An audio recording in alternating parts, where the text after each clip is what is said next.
Good morning or good evening, depending on where you are. Well, let me first thank David Cow for inviting me to be part of his inaugural Austin conference. I'm delighted to be with you. And he asked me to talk about post-pandemic state of play for ag and food tech. So with that, let's get us started with some context first. I want to go back. The context that I want to talk about is the spring of 2020, when just a few weeks or a month after the pandemic shutdown, we were all dazed and phased. We didn't know how this thing would unfold. So I had some time to think through all the issues that were in front of us and try to make sense of things. So I decided to write a series of articles that were published in Global Ag Investing. And so at that time, the mega trends included social gaps and inequities, climate change, world population, increasing world population, expansion of the middle class, and the fact that as the middle class expands, the demand for protein increases. So this is pressure on the food and agricultural supply. And then in the spring of 2020, suddenly all of this was also gobbled up by this pandemic health crisis. That became the overarching issue that subsumed everything else. And so I wrote this series of articles for Global Ag Investing. And by the way, these articles are also on my LinkedIn page. Anybody who is interested in reading the entire series, they can go to my LinkedIn and read them, the entirety. So the series included thoughts about implication of the pandemic for food and ag tech, as well as, this era of bioeconomics and what it holds for us, all the thought process that I was having in those areas. And what I was seeing was amazingly complicated situation. The fallouts were so many, and there were multiple macro as well as micro problems. There were dichotomies, there were bifurcations, and there were paradoxes. And we were all trying to make sense of it. I didn't know, you didn't know, nobody really knew how the next spring would look like. But we all had our own thoughts and guesses. So this was the context. But first, before I get into my predictions and where I was right and where I was wrong, I want to talk a little bit the current state of play. And I'm calling it post-vaccines deliberately because it's no longer post-pandemic.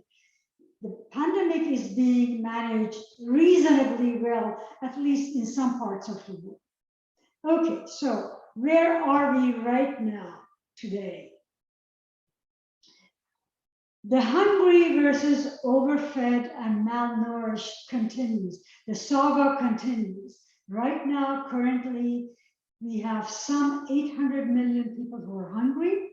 265 million people are on the verge of starvation, meaning they could die for lack of food. These are data and information that I got from the UN World Food Program. So these are real numbers. It's crisis proportion numbers. And then on the other hand, the dichotomy that I was talking about is that more than 2 billion, this is a pretty conservative number, 2 billion, are overfed, obese, but malnourished because of the bad diet. We eat too much fat, sugar, salt, whatever it is. We are malnourished and we face obesity, diabetics, all kinds of metabolic illnesses and disorders. This is today. And the demand for protein is increasing substantially, as I said. By 2050, there will be 2 billion people on this planet Earth, and we need to produce about 70% more food. That's a tall order. And in 9 years, less than 9 years, the demand for protein is going to be 50% more. And that's because the expansion in middle class that have no discretionary money to buy meat and protein-rich foods. And to just give you a sense of how significant this issue is, in the Asia Pacific alone, in less than 10 years, the middle class population will be 5 times that of Europe and 10 times that of North America. So you can see the magnitude of the challenges that we're facing. And I no longer talk about food security. I talk about food insecurity. And actually, I don't talk even about food insecurity. I talk about food and nutrition insecurity, because it's not just enough to get enough calories. It's just critical that we get the right kind of calories. So as I speak about food and nutrition insecurity, I offer ideas about alternative nutrition. And I can't go into too much detail today.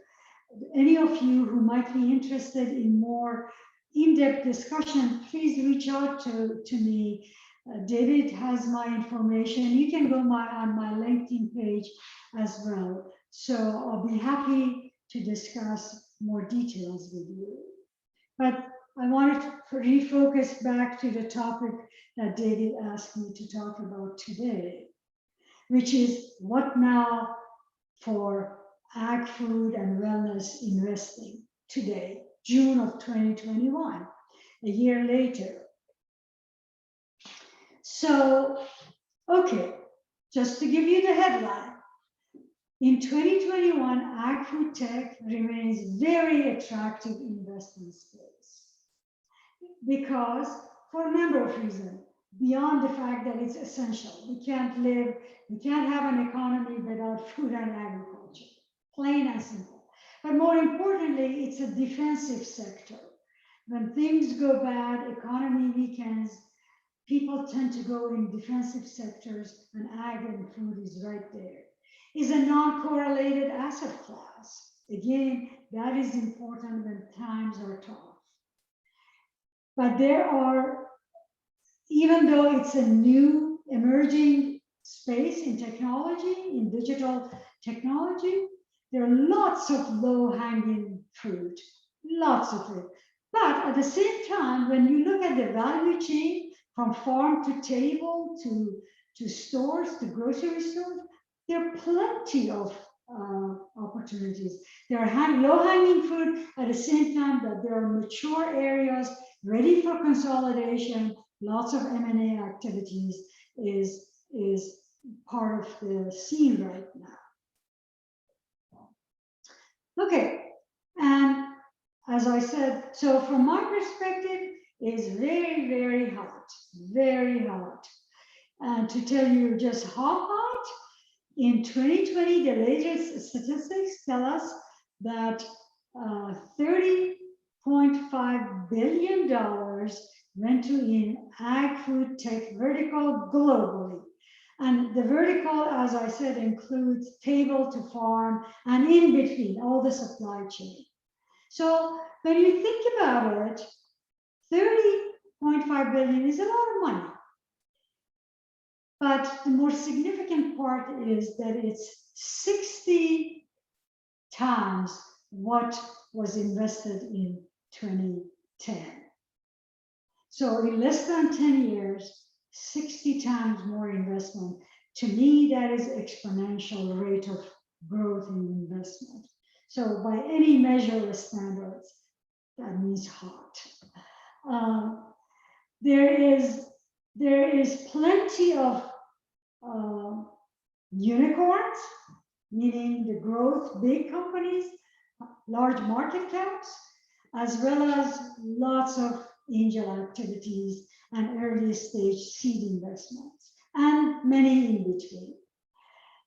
There's one caveat that I want to bring up, and that is the fact that valuations are pretty rich. So at least for myself, it's like, okay, take a deep breath and sort of slow down a little bit. Be careful about valuation. So, but the nice thing again, because we are in an era of bioeconomy, things would pan out nicely eventually. Last year, there was a very interesting report by McKinsey, and they, on the bioeconomy era. And what they showed, the bottom line, the premise was that even if all of the current technologies were applied at 100% capacity, all of them were used today, more than 60% of the global physical input will be emanating from biology. I mean, that is, to me, is music to my ears because I'm a biologist. I love the fact that I'm a biologist today. I've always loved it, but I love it even more right now because we have entered the era of bioeconomy. So whether you are in therapeutics, agriculture, environment, food, wellness, longevity, biomaterials, you are in business. You're going to do well. So now let me talk a little bit about the challenges and opportunities. So where are the best returns in terms of investment are going to be? Challenges are plenty, solutions or investment opportunities are plenty too. In terms of challenges, because of the pandemic, we now realize we need to have more deglobalization, decentralized distribution system, because supply chains could be disrupted too much if there's too much globalization. The public heightened sense of the health and how important health and fragile our health could be. And public is now, in a very beautiful way, is grasping the power of biology, the devastating power of biology, as well as the miracle of biology. Nobody could have imagined we would have a vaccine, an effective vaccine, in less than a year. Last December, we pretty much knew that we had a good vaccine, effective vaccine. By January, we knew we're going to be starting vaccinating people. So the solutions that are out there, plenty of opportunities to invest. Anything that brings or improves onshoring of agriculture and food businesses to have more distributed system. There is a new model, used to be on-demand models, now we have just-in-case models. So any solutions in that area, which is related to logistics management tools and decentralized distributed system like locally produced food and commodity or products. As an example, indoor farming is a perfect example of that. And because of the health awareness, people want locally grown, clean, traceable food. People are interested in oh, I'm sorry, I moved too quickly. It jumped on me. Let's see if I can go back.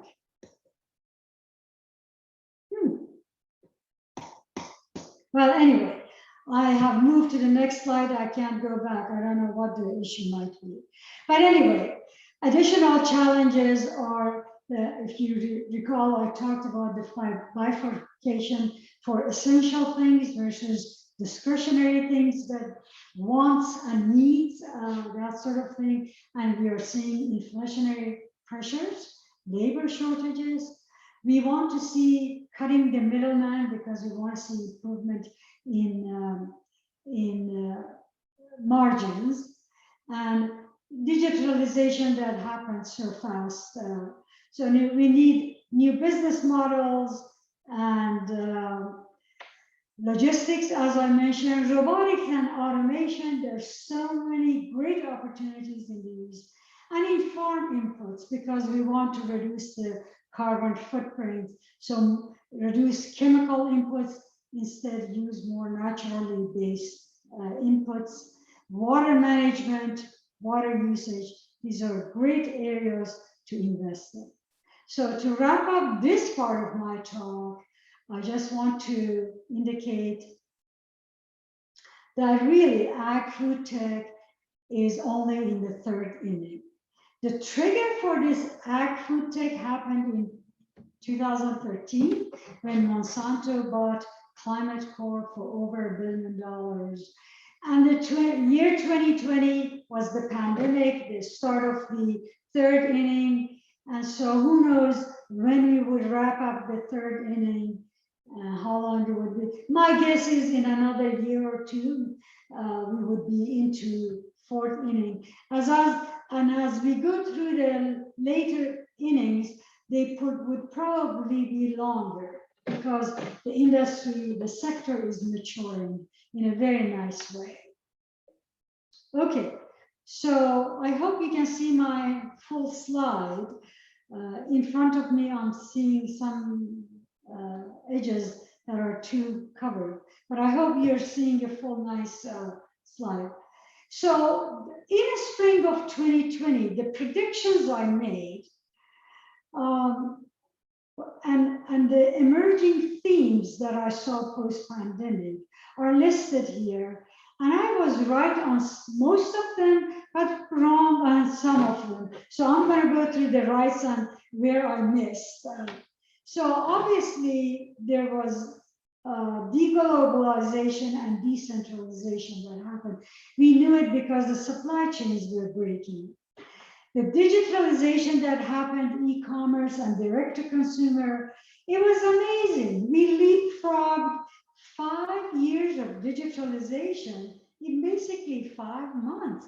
You know, it was just miracles were happening. This and the vaccine, the speed was like mind-boggling. I predicted that the power of biology would be manifest everywhere, the heightened awareness of health, food for health, food as medicine. And the other thing that I predicted that it needs 5 to 10 years more to know whether it was right or wrong. I predicted the emergence of the generation biology, Gen B.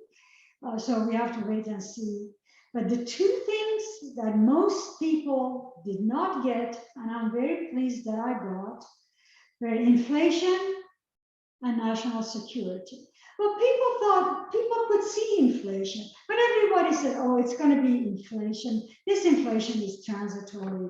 Once the supply chains are taken care of, food prices would go back and inflation would not be a big pressure. I did not see it that way. I thought inflation was there to stay. And I want to sort of summarize what I got right in the spring of 2020.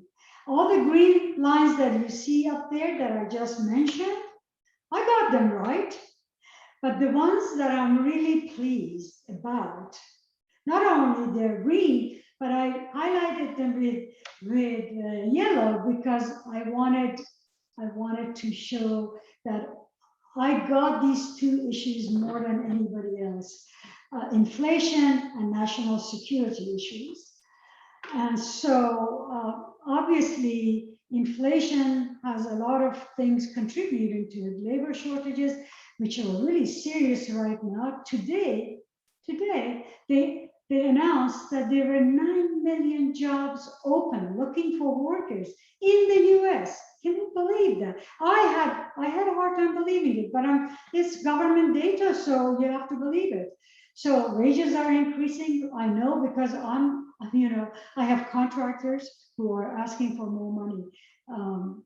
So the other thing was national security. Everybody knew that implicitly food and agriculture has always been a national security, but now we have to talk about it in explicit terms. Well, before I go to surprises, let me talk a little bit about inflation. As I mentioned, the supply chain disruptions, labor shortages, wages, but again, something that very few people thought would happen, but I talked about it, was commodity prices going through the roof. They are going to the roof right now. Well, of course, everybody knew extreme climate events would continue to happen, and hoarding. We saw it happening. What I began to see was hoarding. Some of it was real because we were all worried about supply chains, but some of it was deliberate for price gouging. So here's what look at this. This is the commodity prices in the last 5-6 years. The last 5-6 years, the prices were in a very nice channel, very band. They wouldn't go above a certain level. But last summer, they busted out of that range.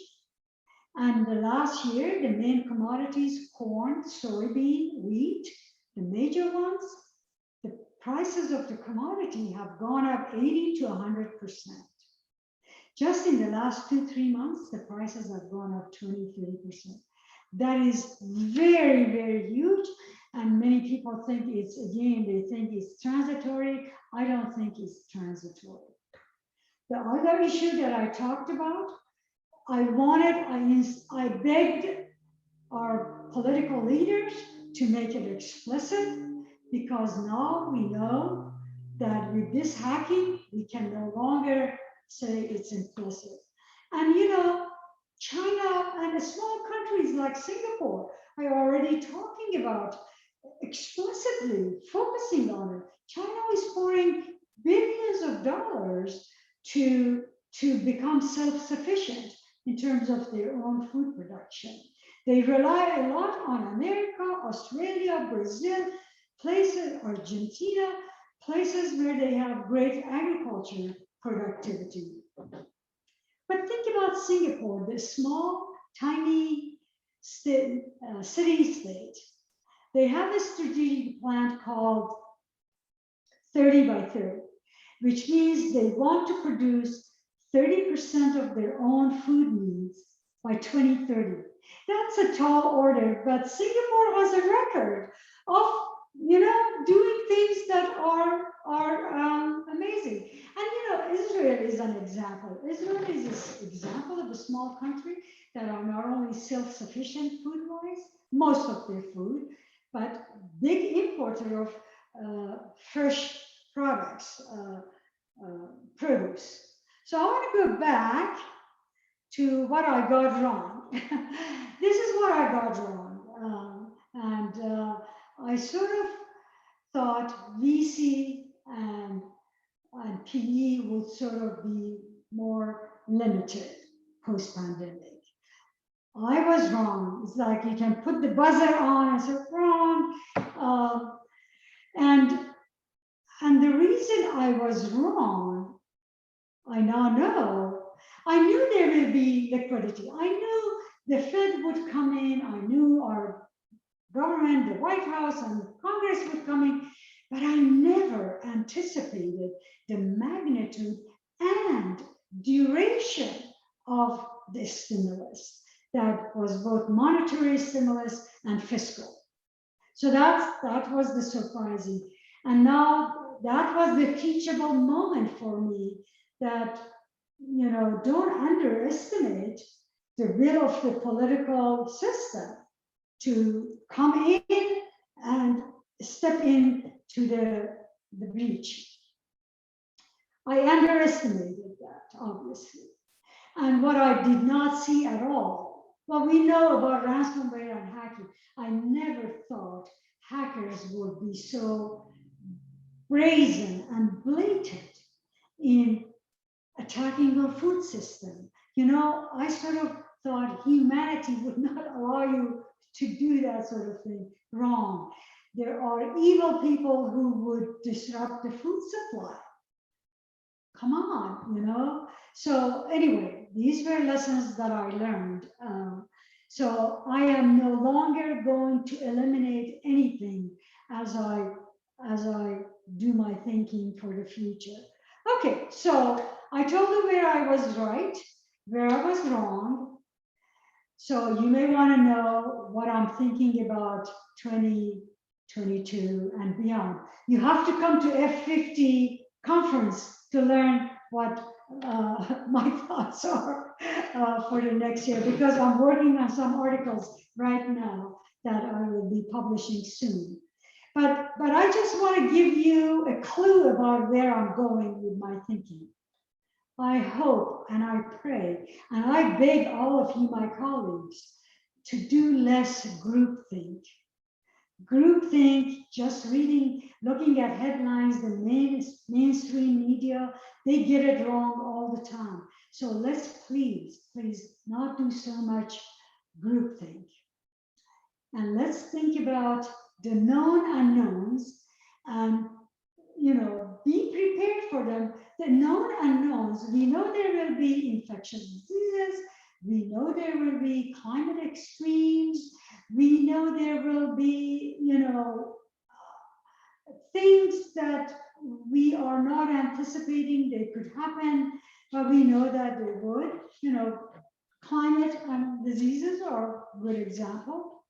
But then there is the unknown unknowns, which are far more important to known unknowns. And I know we have great minds in our government, in our military, in our think tanks all over the country, Washington, different coasts, different major cities. These think tanks always go through corporations, always go through scenario buildings. They think about unknown unknowns, you know? We know that, for example, as part of known unknowns, I'm now putting UFOs and meteorites into the known unknowns. So, but there are still unknown unknowns that we have great people and great minds that they can help us with. But as individuals, I want us to do more than just groupthink. I want us to not even do first degree thinking. We need to do secondary thinking. We need to do tertiary thinking so that we can see the derivatives of the events or the consequences. And as we do things which are supposed to be good, like government stepping in, pumping money to stepping into the breach, there will be unintended consequences for anything we do. Even the vaccine that is as good as mother's milk right now, in terms of, we don't know if there's going to be unintended consequences. So far, so good, thank God. But so we need to be aware that if there's going to be unintended consequences, and we need to think about those things. Hopefully, none of those would happen, but we need to think about them. With that, I thank you for your time to listening, and I thank David again for letting me be part of his inaugural Austin conference. Thank you so much.